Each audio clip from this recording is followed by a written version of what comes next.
This is Restless.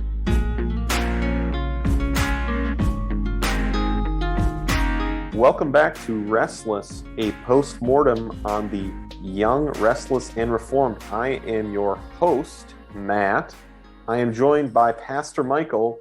We aim to be tough but fair on all things we discuss. Pastor Michael, we don't have a lot of time for you and I to have chit-chat today, do we? We really don't, because today we want to give as much time as we can to our guest interview. Today we have Aaron Renn with us. Aaron is a former technology consultant and urban policy researcher who now publishes the Masculinist newsletter. I assume some in our audience have read that before. If you haven't, you can check it out, try to subscribe, go see what it's about at themasculinist.com. But welcome, Aaron.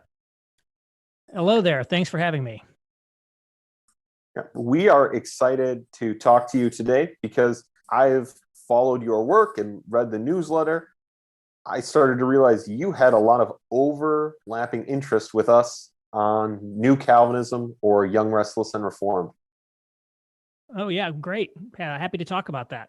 I don't think I'm as, expert or deep into it maybe as you guys were, but I have some thoughts. Aaron, can we just start, just to, give people a little bit idea of who you are, what you do, maybe give us a bit of a testimony and, kind of what brought you, the little bit that you have or the more that you have, however you want to say it, your interaction with the Young, Restless, Reform.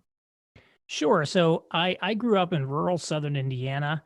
As I say, I'm descended from Catholic peasant stock on both sides of my family.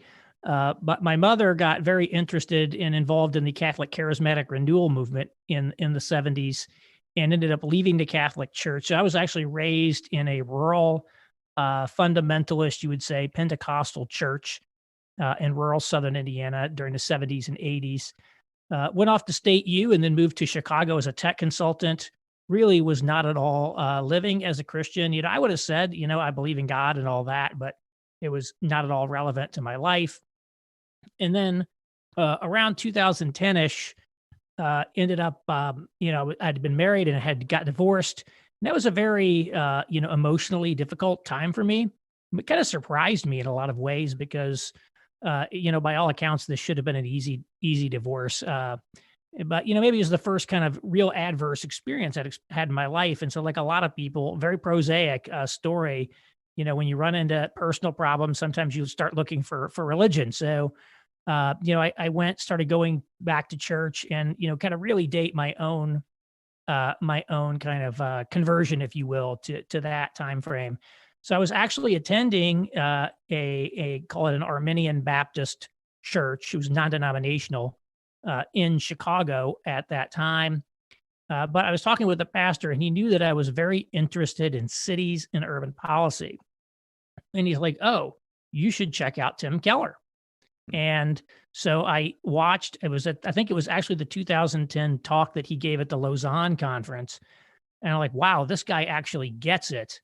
And he's really, really just truly does understand cities in a way that I've never heard a religious figure do that. And so I really just got very interested in him and started, I bought The Reason for God and started, reading up on Tim Keller. But, at that point, I would have not even said I would knew what Calvinism was, to tell you the truth. I was also introduced in that time to someone who was doing church planting in Chicago as part of a Keller, sponsored kind of offshoot. And he started talking about, we're planting these churches, it's gospel centered, it's reformed theology, it's these things. And I'm like, oh, that sounds great. But kind of in the back of my head, I'm like, what's reformed theology? Yeah, what is that?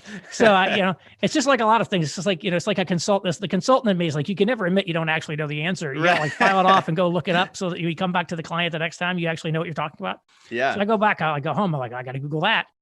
And so it was kind of interesting. And so ended up, but again, I continued attending the same church. I would have never said I had super theological interest in kind of reformed theology, but ended up living for a time in Rhode Island, and I attended an Acts 29 church plant there that was actually in the CRC and the pastor there was like super deep theologically, but also somewhat critical of the new Calvinism movement and some of the celebrities themselves. So that's when I sort of came more kind of maybe marinated in it a little bit, and so learned a little bit more about it. I just because other people were watching them, it's like, oh, you should watch Mark Driscoll. So I was watching the Mark Driscoll sermons, watching some John Piper sermons.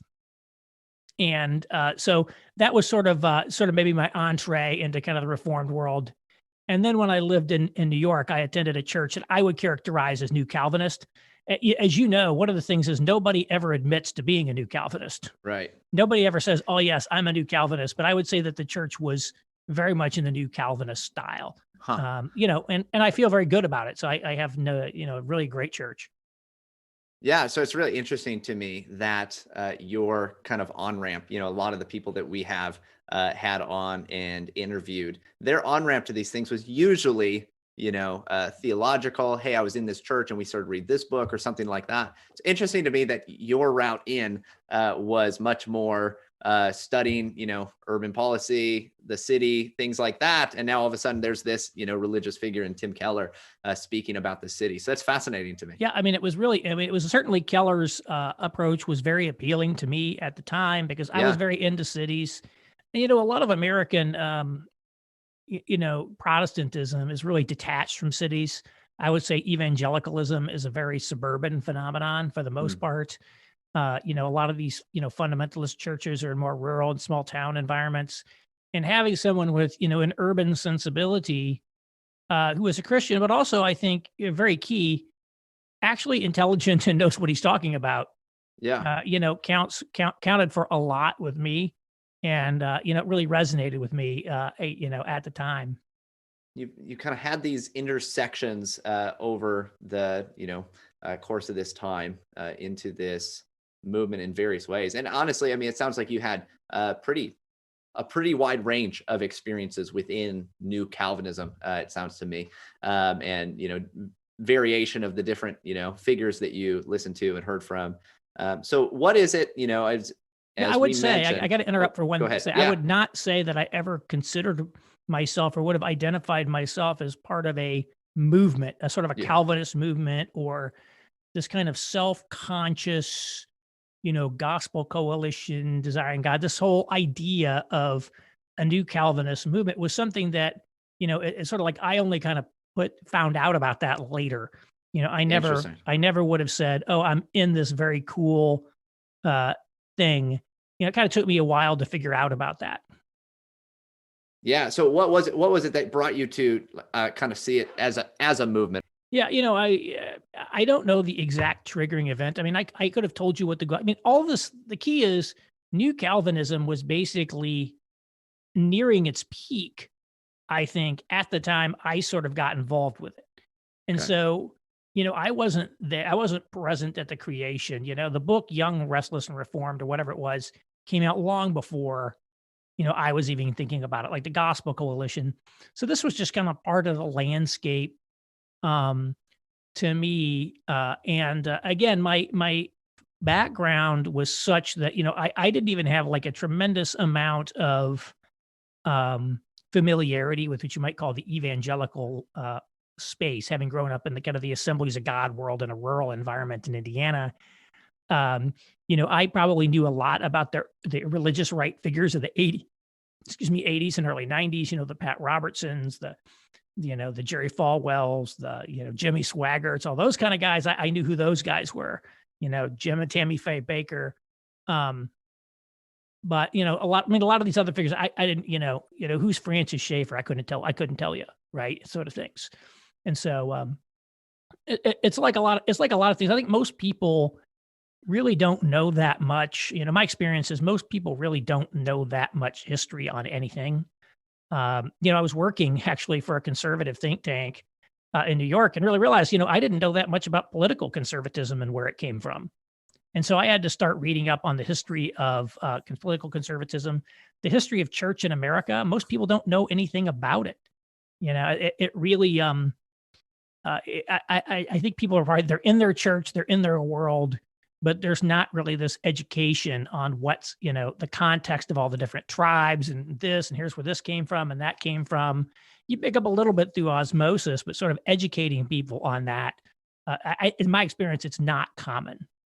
I even hear in kind of how you were looking at it, kind of the lens of, I don't know if it's the right word, but more cultural critic as you look at this, again, whatever you want to call it, movement, rather than say, a lot of the people that we've interacted with, and maybe even the way that we take it a lot of the times is much more theological. I'm a pastor. And so, my take is generally going to be more theological, biblical, whereas you have a really interesting view of more the social circumstances and cultural side of things. When I started the Masculinist, I didn't initially plan it this way, but very quickly decided that I was going to operate primarily in the genre of cultural criticism, that I was not going to make a lot of theological arguments. I mean, I have a lot of thoughts on theology and about the Bible and many things, and, I'm not ashamed to talk about them.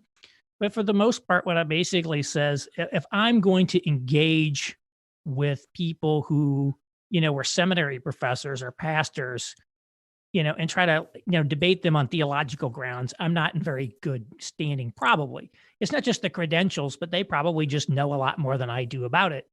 But what I really saw, and I think is one of the biggest defining features of this new Calvinist movement, is that the movement itself is a movement of cultural criticism and cultural engagement and cultural analysis.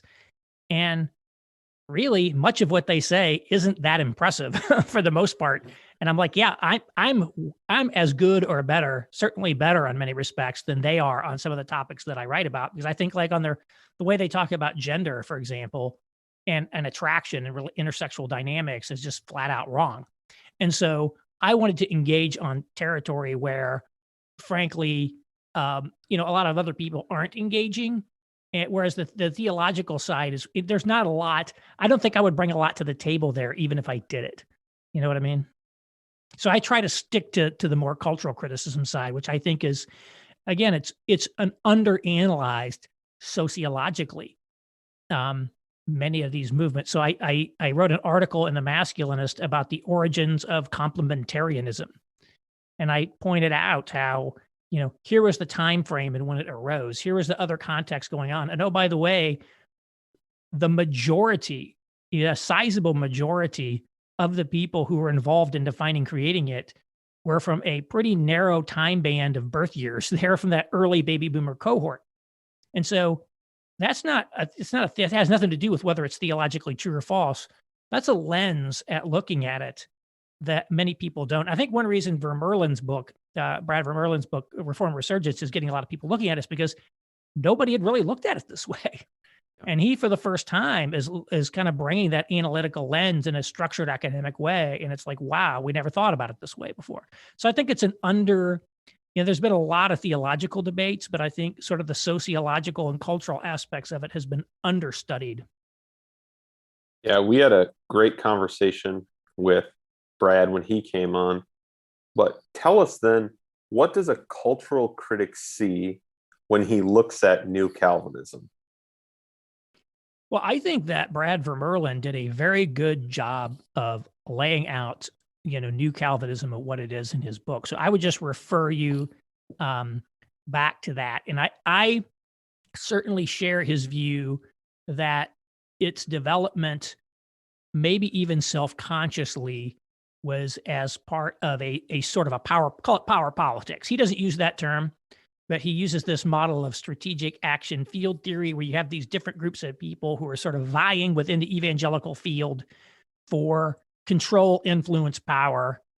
And I sort of see, New Calvinism arising kind of at a time similar to him, where evangelicalism is starting to fragment a little bit, when the internet is opening kind of new territory to be conquered and to stake your claim. And they sort of created this alliance and this movement that was essentially staking their claim in the evangelical space. So I sense it somewhat in the vein of culture power politics, if you will.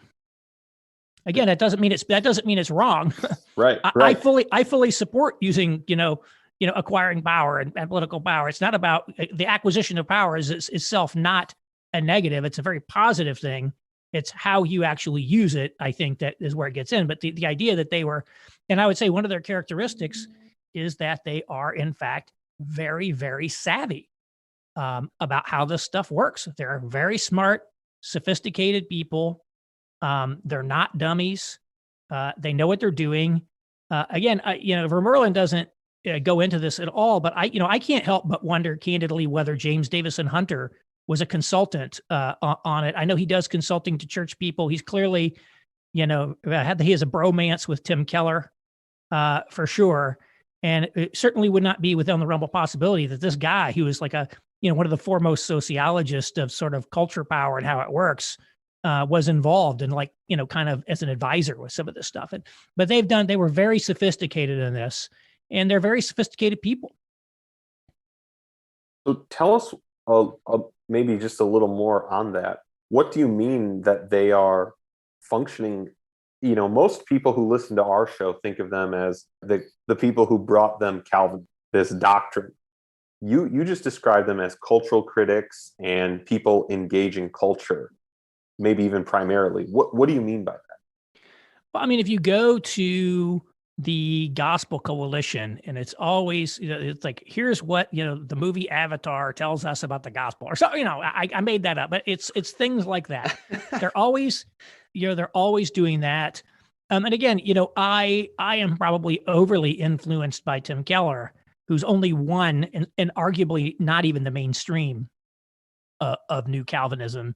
Certainly he's a super influential figure, but I mean, here's a guy, if you go listen to his Lausanne conference presentation on city, here's 5 things you need to know about doing church in the city.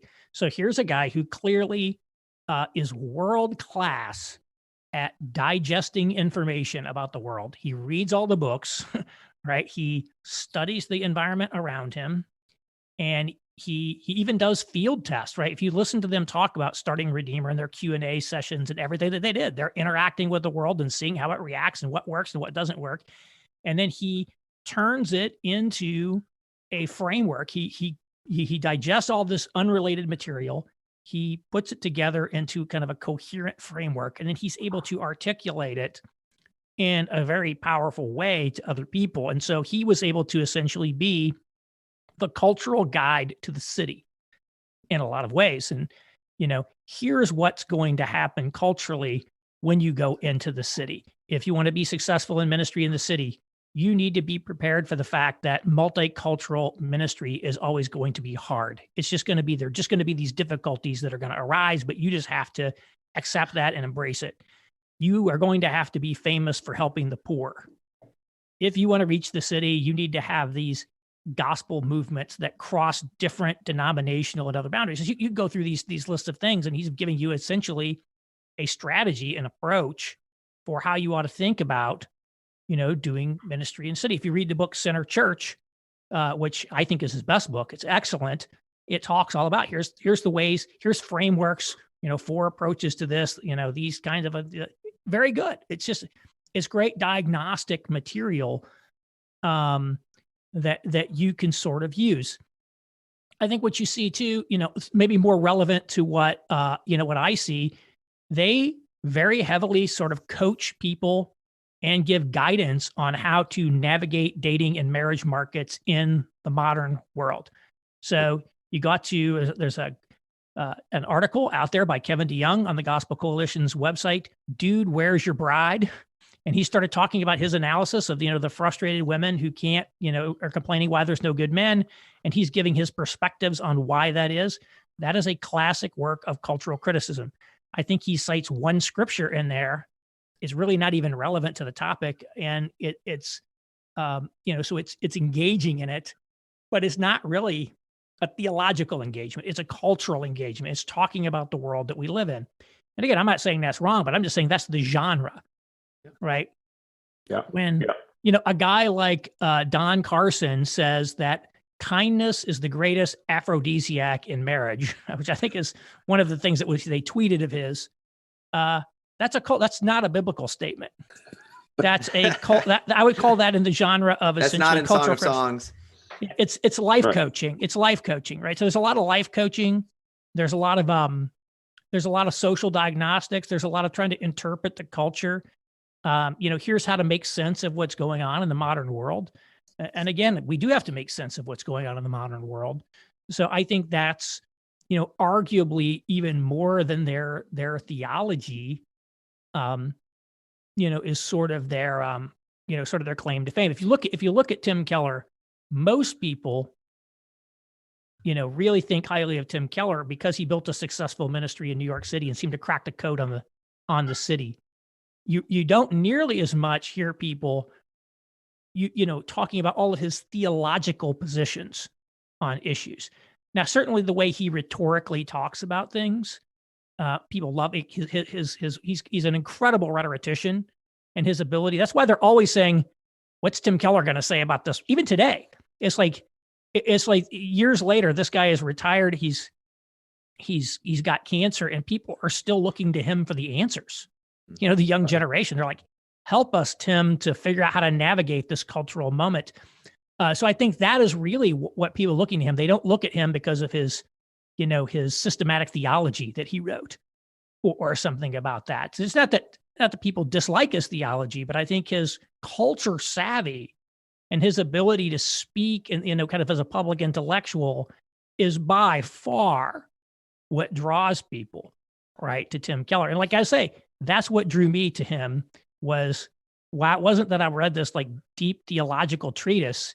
It was his, accurate, this is the point, highly accurate understanding of the city and his ability to talk about it and communicate true and important things about a very complex environment to, an audience in a 10-minute talk. That's very, very, very good. So, that's why I say, I think it's like that. I think that's, again, Mark Driscoll. Why did people like Mark Driscoll? Well, he was kind of a showman. And I think some of them, I don't think being a showman is the dominant characteristic of the new Calvinists. Some of them are, I think, I would classify him as a showman. But again, it's like, I went into Seattle. I went into this place that's reputedly super secular, hard place to do church, and became very successful drawing young men to my services here. And that cultural success and culturally engaging with these people, he didn't even have a seminary degree. So it was not a theology. Theology is not, I think, why people were going to Mark Driscoll. Right. Yeah. He was such a good marketer. And I remember when he would do, movie reviews and song reviews as part of his sermon, right? Like that was all worked in. It was all part of it. And it was all very much a show. We've talked before about, how it's a lot of his preaching was like a stand-up routine. And he even said that Chris Rock was, the most influential person on his preaching. So, very much so. He was a marketer. Yeah. Yeah. And so I think if you look at it, I think, so there's different flavors of this stuff. I certainly think that, I think John Piper is a more traditional Bible teacher. So I think, I'm not saying that there's none of that. People really like his Bible. He's a good preacher, but also, good Bible teaching. I mentioned, about the Gospel Coalition when I was there in my podcast. I said, one of the things that really does distinguish them, I think it's less the Calvinistic theology, but more the idea that these people are very substantive. They're really, I'm listening to Kevin DeYoung, I'm listening to these people, and they're going through the scriptures, almost like giving you a little mini commentary on the scripture, bringing out all kinds of things about it that in a lot of these, when I go to these traditional, I haven't spent a lot of time in traditional non-denominational evangelical megachurches. Some, but when I go to them, the content is very, very light. It's not very rich theologically. It often has, very little theological content. You'll go to a sermon and, Willow Creek, for example, used to have, was it Henry Cloud, the psychologist? He'll come, it's a little biblical, but it's really psychology lecture.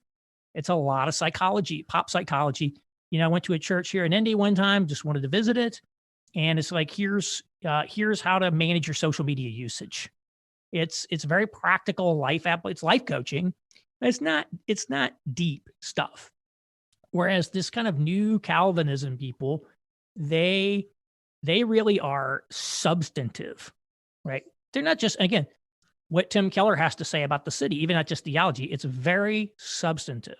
And for people who are looking for more meat, I think it's very appealing to people. Again, I don't even know that it has to do with Calvinism. Like, these guys are just like, oh, wow, going through the Bible and like giving me like real analysis of these passages from Hebrews. Like, that's great. So very appealing to people with a more intellectual orientation, which I think is pretty much their customer base. It's predominantly people with college degrees, a lot of intellectual engagement for people who are looking kind of more intellectually meaty thing. It would be interesting to know. I didn't see this in Vermeulen's book. What percentage of the people who attend these new Calvinist churches have college degrees compared to this percentage of an average, non-denominational evangelical megachurch in the suburbs? My gut tells me very highly educated, very highly educated clientele. I would guess you're right, because for me, coming out of a traditional evangelical background, the attraction is exactly what you just said, that it was the substantive, seemingly intellectually rigorous option. Yeah, well, there was this book that was written many years ago, The Scandal of the Evangelical Mind or something like that, by Martin Knoll, I think is his name. And there was this idea that, Protestantism just, there's just not very smart people who are involved with it. And, even today, a lot of intellectual types who are Protestant get drawn into Roman Catholicism, or they get drawn into, Eastern Orthodoxy. It's just, this idea that there was not a lot of meat for really intellectual people. And the idea was, the Catholics were like serious intellectuals, or they certainly had an intellectual cadre. Whereas, this kind of like Protestantism is, again, it was like this, the scandal of the evangelical mind is that it didn't have one.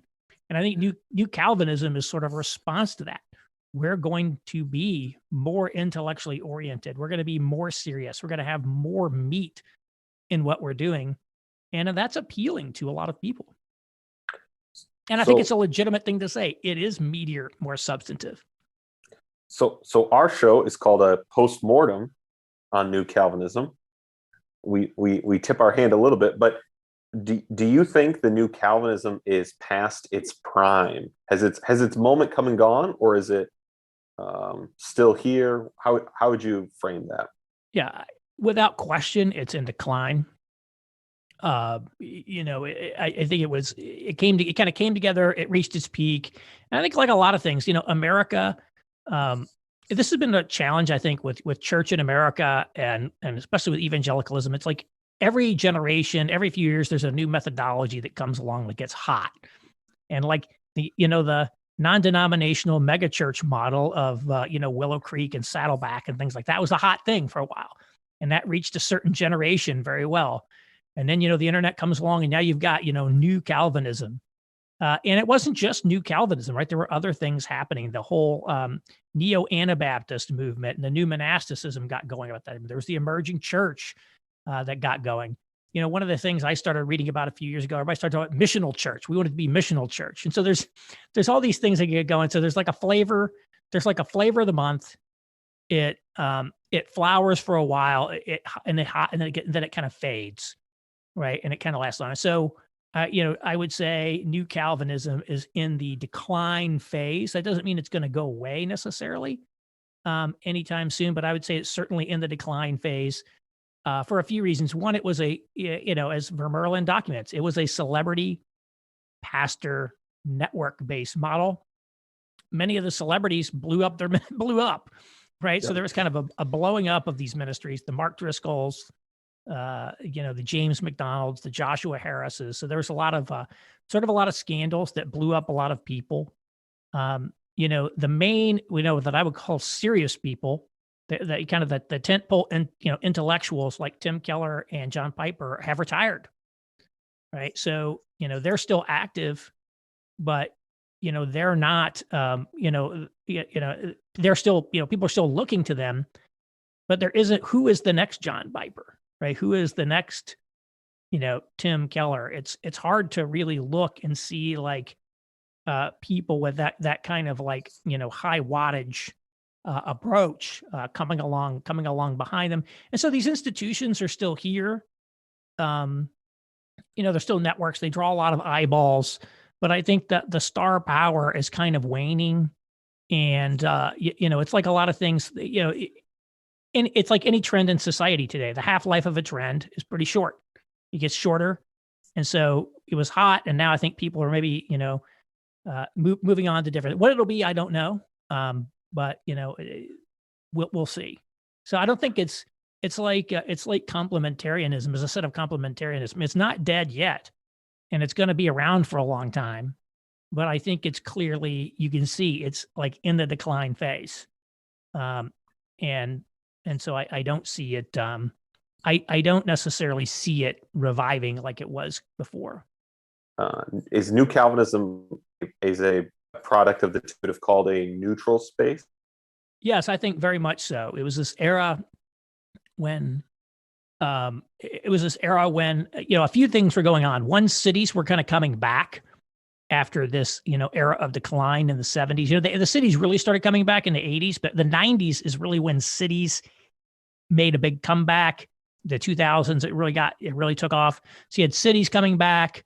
You had Christianity, moving past this, kind of fiction that it was the moral majority, now recognizing that it's no longer a majority, but it's still kind of has a place in society. So there's this idea of the pluralistic public square. We can all come engage together in discourse. And even if you're, an atheist and you're a Muslim, or, you're a vegan and I'm a Christian, we can all, come together and, work for the common good and, be in this society. I think it's notable that, First Things magazine started in that same era, and it came about this. So, while New Calvinism itself, didn't really get going until the 2000s, a lot of the celebrities and the things that were built up that kind of congealed into it were more products of, the 80s and 90s in a lot of ways. I think Piper became lead pastor of his church in the 80s. Keller started his in the late 80s. And so they had to become big. They had to have a pre-ramp to becoming big before they could ally with one another and create the network. So they extended back into the past. But yeah, it's what I would call the neutral world. This idea that Christianity is no longer as a normative place in society, but it still has a place in society. It's not viewed as it is today as essentially undermining the new public morality or sort of a threat to the new social order. It was sort of like a personal affectation you might have. I have wondered if a lot of the things about New Calvinism that would not be very well adapted to this newer cultural moment. Yeah, that's a good question. I mean, I will say one of the things that they did strategically was to downplay politics. And so the kind of evangelical world prior to this, New Calvinism was very much associated with the religious right and high levels of identification with, Republican politics. Now that itself was a new and frankly not especially long lasting. That was an era itself. The original evangelical president was Jimmy Carter, and I think it was Time Magazine's Year of the Evangelical was 1976, and certainly in the 1980 election, a plurality of evangelicals in America would have identified themselves as Democrats. Was not still a majority, but was a plurality. I took that out of a James Davison Hunter book from 1982. He showed that it was still 40-something% Democrat in that era. It was really in the 80s that there was this massive flow into the Republican Party, and it kind of became very politically mobilized. Guys like Tim, now Tim Keller is quite obviously a man of the left, right? He's somewhere on the left. I think some of these guys were on the left. Others may have been more conservative. that personally conservative, but they de-emphasize politics. We're not about that's how you can really tell it's a neutral world strategy. Positive world strategy for these evangelicals was religious right, political activism. These guys are like, we're going to be post-political, and we're going to de-emphasize the hot button culture war issues like abortion. We're just not, we're going to be anti-abortion, but we're just not going to spend a lot of time talking about that. And, we're not going to, go protest at an abortion clinic in Manhattan or something like that. So they tried to essentially downplay all of the things that put them in conflict with, when conflict with the secular culture. And it was very successful in that era. And now it's become progressively more difficult to avoid conflict with secular culture. And, you start to see that. So you even saw a few, not long ago, I can't remember exactly what year, it was probably 3 or 4 years ago now, that Tim Keller was going to get this Abraham Kuyper Award from Princeton Theological Seminary, and he got canceled. Yep. Right. So it's like even a guy like Keller, who is the least offensive person you can possibly imagine, is getting canceled, because they don't like it. And so there's this idea that you can kind of like, well, we'll just de-emphasize this and be a little more winsome. It works less today than it did then. And so, I don't know what it's going to look like today. Yeah, that's an interesting point. I don't really see a well-tuned movement emerging that would be equivalent to that. But I think, their tactics are going to be less effective. Their strategies are going to be less effective.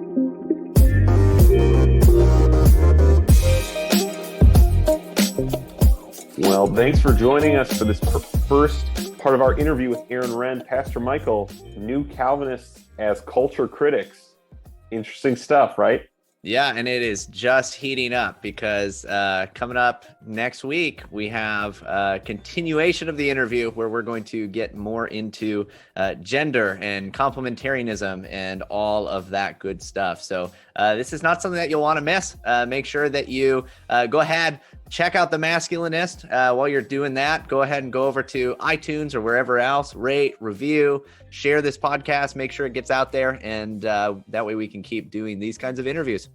And I'll just give you one free bonus. He mentioned, did the Gospel Coalition do an analysis of Avatar? Justin Taylor wrote an article called Avatar, the Gospel According to James Cameron.